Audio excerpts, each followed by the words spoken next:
Good morning, everybody. On this Monday, Tiff is off today. Katrina Cravey looking all bright and sassy, filling in for her, hanging out with me. How you doing, Kat?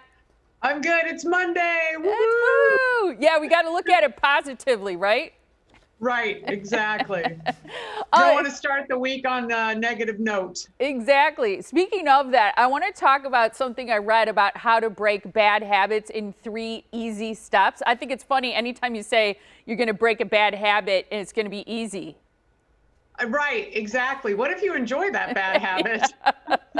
Usually we do. Right? Somehow it feeds us, right? So this is from Wendy Wood. She's a social psychologist at I'm wondering if you've ever heard of this college, the University of Southern California. I have. USC. Fight on. What is Fight it? on. The Trojans?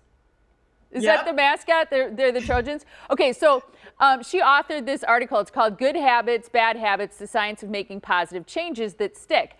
The first one, she says, is to ease up, because she said if something's too difficult, you just won't do it. She said depending on your goal, you have to fill your pantry, let's say, with healthy snacks if you're trying to lose weight. You got to turn off your social media. You got to sign up for a gym that's close to your office or school. It's all about making it easy. So if you want to change something, do yourself a favor and don't make it too difficult. That makes sense, don't you think? That makes perfect sense. That makes perfect sense. And I read this book called The Power of Habit, and he was saying that we do things at different times. Like I may come over to your desk, and if you have like cookies or candy there, I'm just like conditioned to take that, right? It's kind of like when I come home from work, I don't know about you, but like I go straight to the pantry. Yes. And I know I shouldn't. I know I should turn away. Yeah. But there's something about like I want something salty, but you need to break that timing habit. Yeah, the other thing she says is to make it enjoyable. And I think this is so true, because I wanted to move more and just get more exercise in. But I was doing a lot of things that I honestly didn't really like, and things that were maybe just a little bit too challenging for me. So once I started doing a hot power yoga, I loved it. And then it made it easy for me to want to go to class and do it. And I'm not saying that's the answer for everybody, but I think if you make something enjoyable, like the advice here was get a great smoothie after you go for a morning run, or it could mean that you watch trash TV while you're on the treadmill or something, but make it do something that's fun and you enjoy it. Then you can make it part of your routine.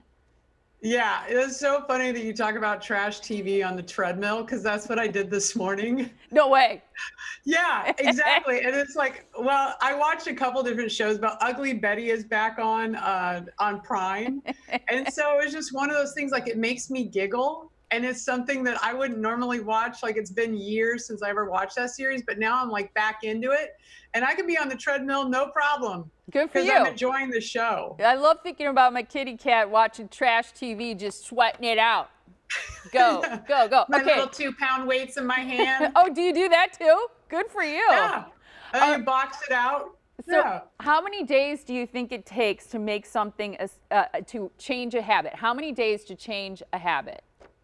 I have heard it's 21 days, but then I've heard other scientists say that's not correct. It's longer than that. I don't know. I'm going to guess, I'll go with 40.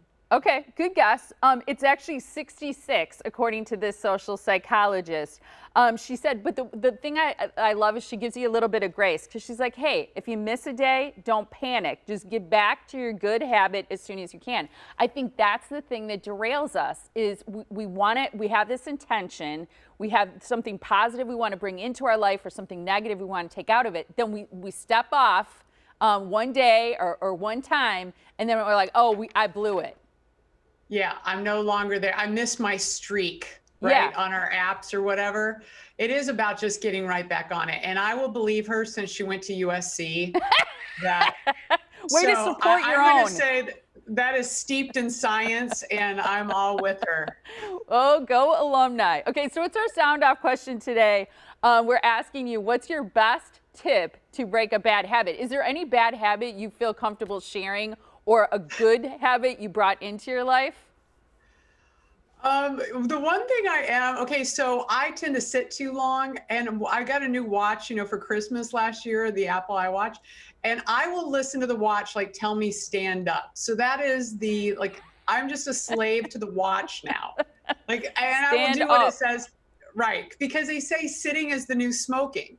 So Oh, I guess if you were going to say I had a bad habit, I was smoking a lot sitting down. I I got it. Not literally, but yeah, they also say loneliness is the new smoking because it's so detrimental to our health. But I love when they put it in that context, whether it's sitting too long or being lonely and isolated. Those are the things that are really bad for our health.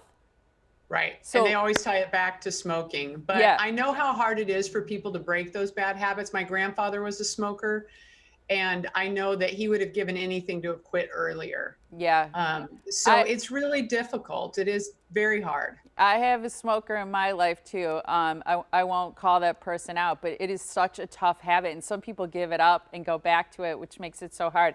I'm not going to ask you to stand up right now before we go because I'm afraid you're wearing like something No, I'm crazy. standing up. I'm already standing Oh, up. you are? Yeah. I like to have energy. Oh, so you're standing in your office. I didn't know that.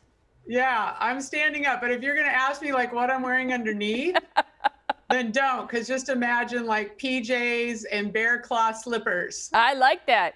Thanks for leaving us with that visual, Kat, and thanks for joining us. It was a blast to see you. Yeah, good to see you too, buddy. Have a great day. You too. Gorgeous as always. I love it. Okay.